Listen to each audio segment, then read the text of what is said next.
epochs are very distinctive and defined times, and they're not spread out over millions and millions of years. Whenever I've heard them talk, I mean, you have Big Bang before something, and then something existed and so forth. They're really leveling that thing out and making all kinds of stuff gradual, and still pretty much operating from the premise that our present physical laws are what were in place and have always been in place, and that's what was operating earlier. And that's the distinctive.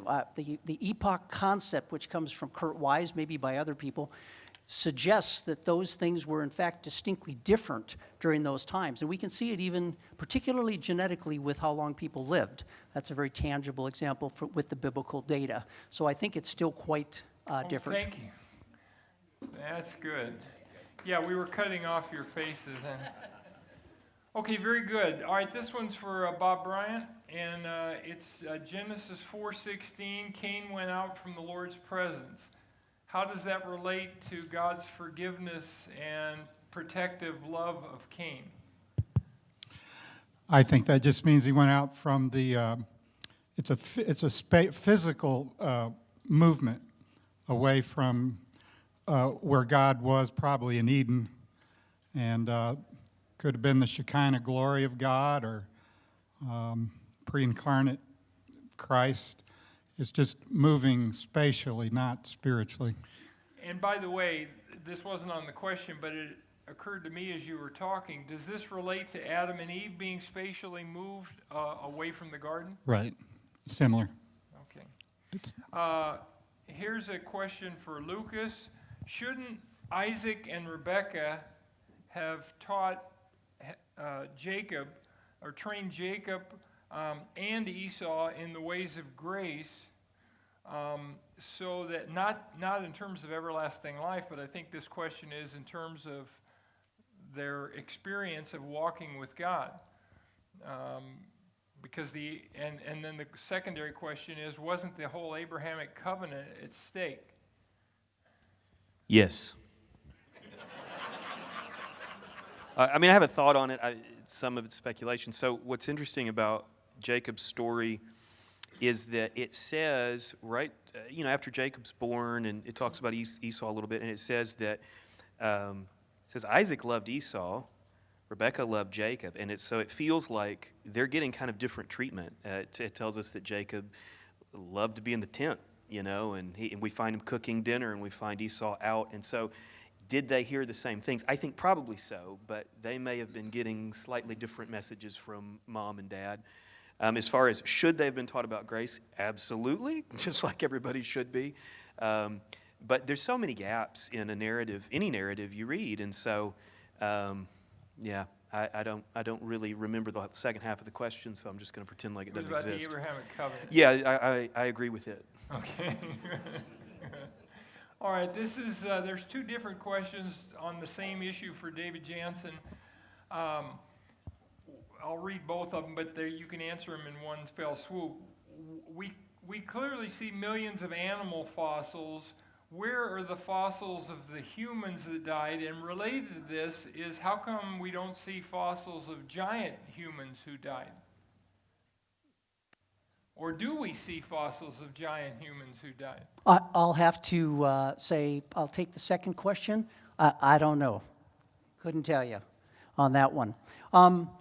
It is interesting, and I think it's a fair observation. From a creationist perspective, we would expect to see more human fossils than we do see. But the conditions are quite distinctive for fossils to be made, and man's ability to adapt to a changing situation probably puts the vast majority of the people just drowning in the water, and some of them being buried. But it's a legitimate observation. The creation scientists that I was watching, and myself from that perspective, not a scientist, but I would have expected to see more human fossils being buried more places. So I don't have a good answer for that. The observation is good and fair. I might just throw out, some of you may have been to Glen Rose, Texas. Glen Rose has a lot of fossils, one of which I think is a human footprint that's something like size 27. So maybe they are there. Which would be someone very large, like 10 feet, something like that. We don't know. And also on these, let's see. Oh, are you back? Thank you. Thank you. Okay. And there are some strange videos, but I think they've been shown wrong. I saw one with a 7-foot footprint, but I think that one is just someone made up. But, in the book of Revelation, in Revelation 20, I guess it's around verse 14, it says, death and Hades gave up the dead, and the sea gave up the dead that were in it. One of the theories is that the billions of people, we don't know how many, but billions, let's say, who died in the flood, ended up in the sea. Well, if they did, we wouldn't find those fossils. I mean, there wouldn't be fossils. They'd be eaten by somebody. Okay, this is another one. Well, not somebody, some of the guys down there. Okay. We're still looking for the Jonah one with the guy inside, since Jonah escaped.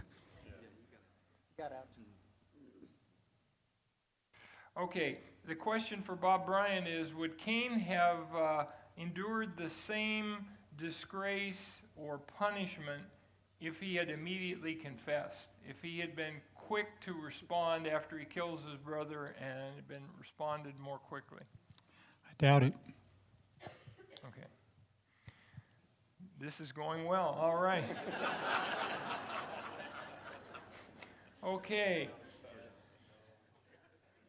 Okay, this is a question for David Jansen. I'm sure you can answer this. What about the fine-tuning of the universe?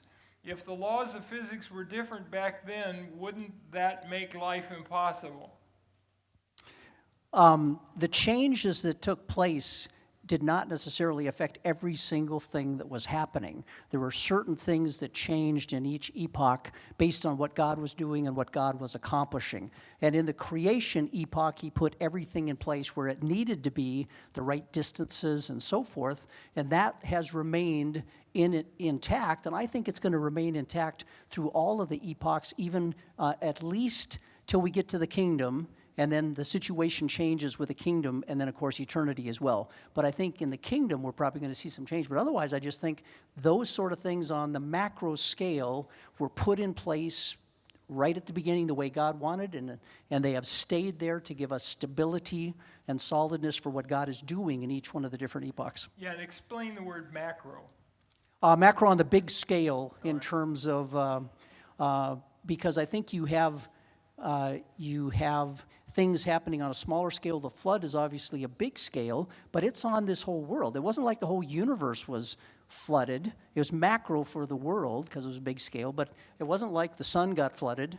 A lot of these things stayed in place and were, in that sense, not directly affected by the macro event that was taking place with a global worldwide flood here on Earth. Yeah, and by the way, as a quick aside, you can be a young earth creationist like many of us are and still believe in evolution. You just don't believe that the origins came about through evolution. But once God created everything, evidently in the original creation, there wouldn't have been 400 species of dogs, right? Or 400 varieties of dogs. There would have been one. But they've changed over the course of time. But they're still dogs. They're still dogs. They don't become horses, but there are dogs bigger than little horses and, that kind of thing, but they're still in the category of dogs. They reproduce according to their kind, which isn't necessarily species, by the way. It's kingdom, phylum, class, order, family, genus, species. So we don't know if kind means species or family or genus, but whatever it is, they stay within that. Yeah, I would recommend along the line of precision of terminology, Bob, that we don't talk about saying evolution took place unless we specify it as, say, micro change within kind. Right. That's a more precise way to, because usually using the word evolution, people are thinking macro. So I'd shy away from using that term, but very readily and easily talk about when God made a God kind, he put in enough genetics for breeding to take place later for all kinds of dogs to take place, but they're still dogs, as has been noted. So be careful with the word evolution.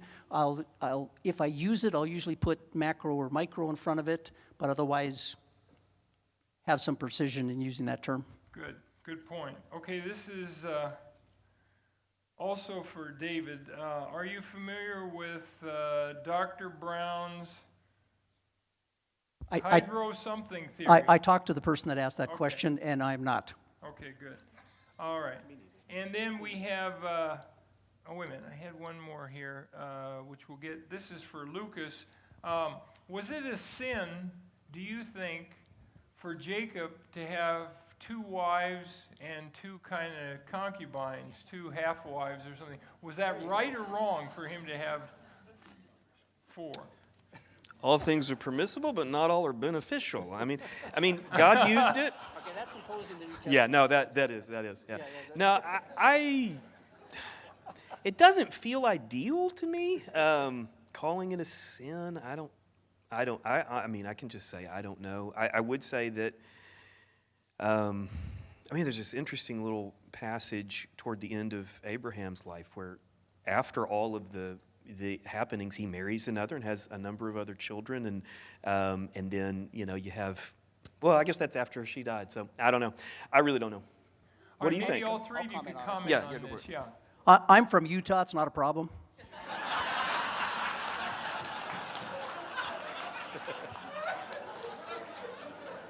You gonna comment on this? You don't want to comment, or? It's there's a lot of mystery in that to me of what God has allowed and what God seems to go along with, not go along with, but still bless. Right.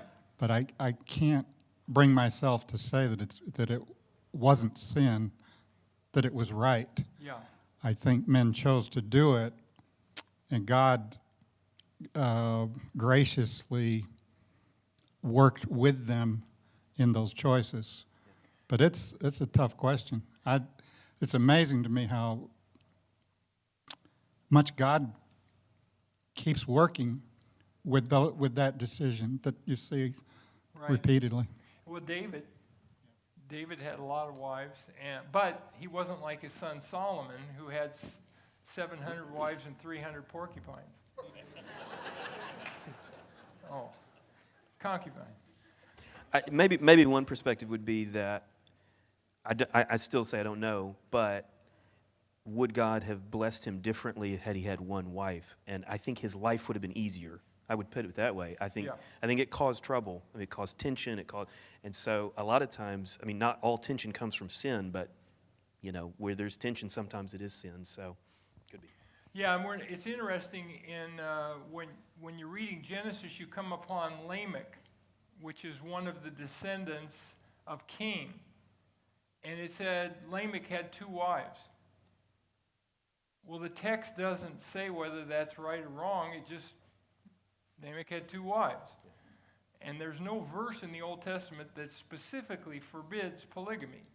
It may have been sin, but it's not specifically mentioned, thou shalt not have 2 wives or 3 wives. And in fact, levirate marriage seemed like it required a second wife if you were already married and your brother died without having a child. Unless, of course, levirate marriage didn't apply if the other brother was already married. We're not told that. Did you want to comment? Well, the 2 shall become one flesh. Right. That's the foundation Right. that God established, even though maybe there was no explicit command. Right. I just can't imagine that God would approve of going against what he established at the very beginning, which is repeated in the New Testament. So Jesus brings that same verse up. you're right. So I think you convinced me. I think that's probably the best. I'm with Bob. I'm being serious. Yeah. that was my wife saying she's glad I just have one. Me too. Okay. Let's see. We've got. Maybe you could. This is for Bob Bryant. Please explain what 1 John 3:12, the beginning part of it, where it says Cain was of the evil one. What does that mean? It means he was doing what the evil one wanted him to do, just like any Christian can and does. when we do what Satan wants us to do. Like when Jesus said to Peter, "Get behind me, Satan," he wasn't saying he wasn't saved. He was just saying, you're under the influence of Satan. You're doing what Satan wants you to do. Same with Cain. And if you read Zane Hodge's commentary on 1st, 2nd, and 3rd John, he takes that position all through 1st, 2nd, and 3rd John. To be of God is in your experience. To be of the devil is in your experience. Okay, this one's for David Jansen. Please elaborate on your comment, quote, "The geological strata are witnesses of God's authority to judge the world again." Yeah, good. Because that is my main point.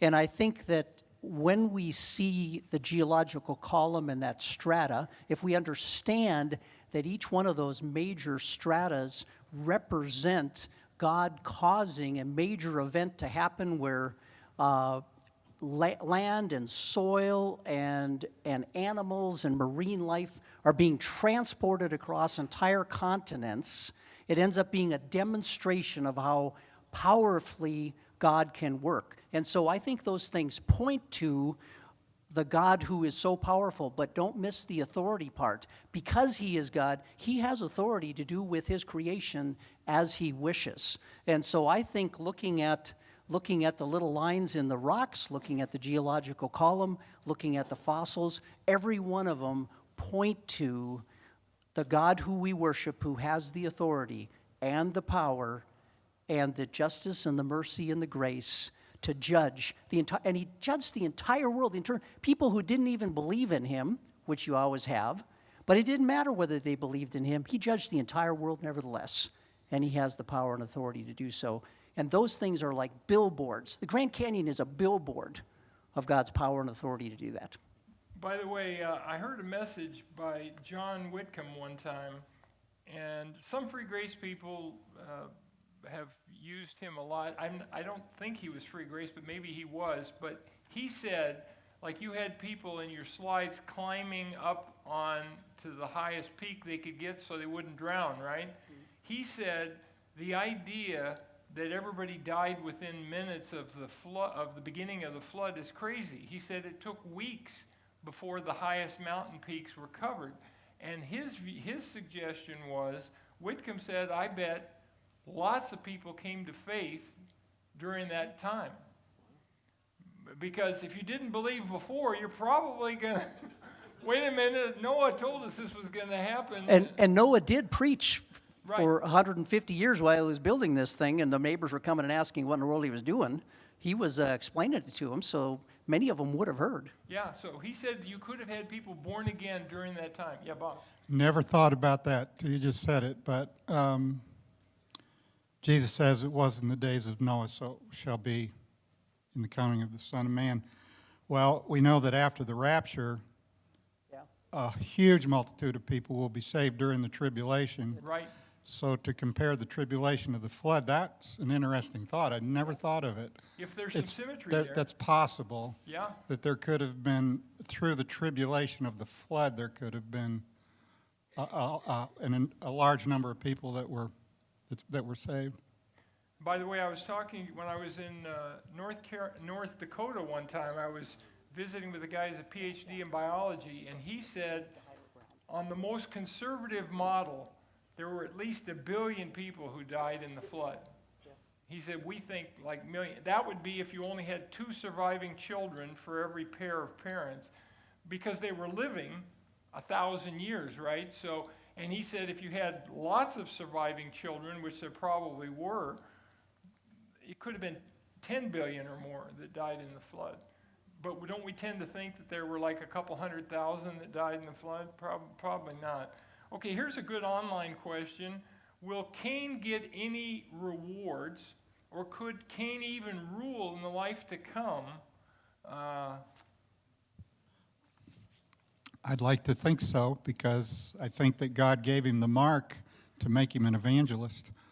That's not there in the text. I know I'm reading into it, but speculation that it's what I said this morning. I think Cain had a tremendous testimony to give as long as he lived, and everybody knew who he was, and the mark reminded them of who God is and how gracious he is, so that Cain had a testimony to give. So I think that I wouldn't be surprised if, yes, he will be greatly rewarded and rule in the kingdom. We'll find out someday for sure, but that's just a guess. Okay, and for the other two, what about, for example, Noah, and what about, for example, Jacob? Are these guys likely going to be rewarded and ruling in the life to come? I tend to think so. I think what happens is that points to the Bible recording truthfully what happened with people, including their imperfections. So Noah doesn't end well at the end in terms of some of the things that he's doing. But isn't that what happens with lots of people? If I look back on my life, it's a mixture. It's got some good points, it's got some bad points. I don't know if I'm going to end on a good point or a bad point, but I think God is looking at the whole entire thing, and it says that he walked with God, and when God said, I need you to build an ark, he did it.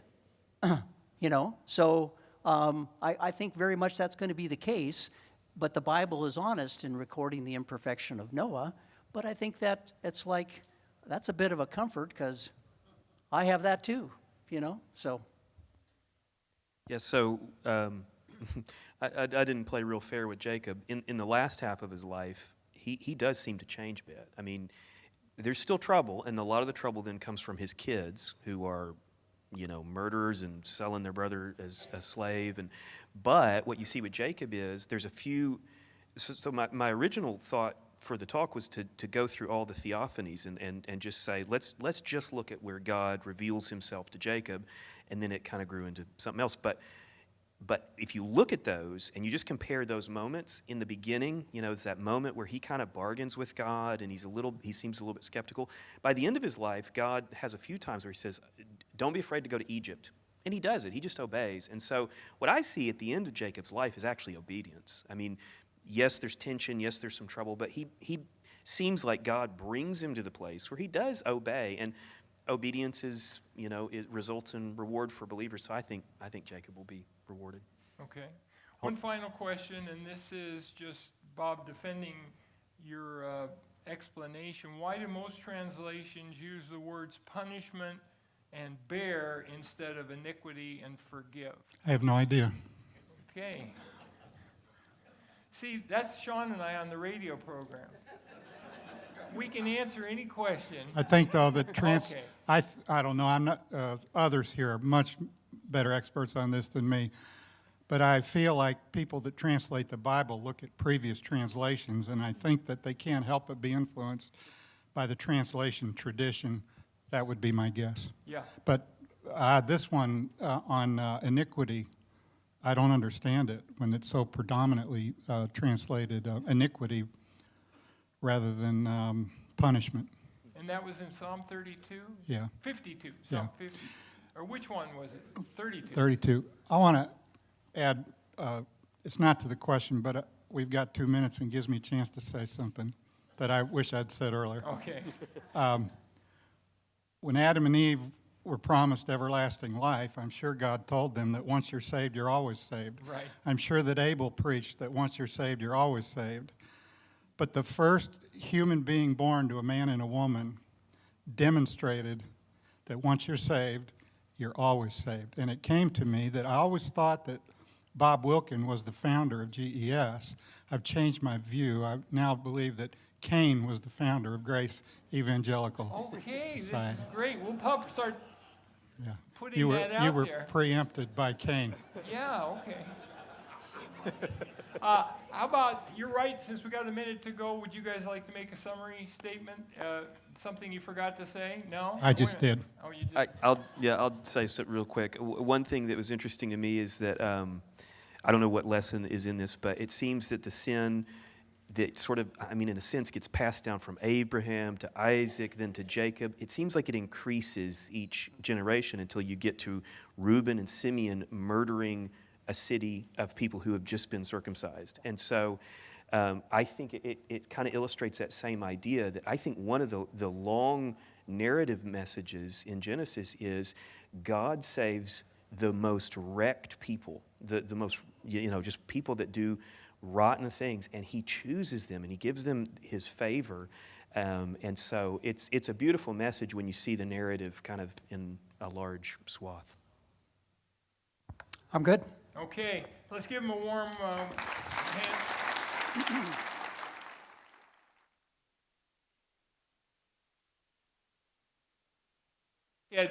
We're coming back at 1:30, but try to get here by 1:20 so that we're not all rushing at the last second. And who's speaking at 1:30? Workshop. Okay, so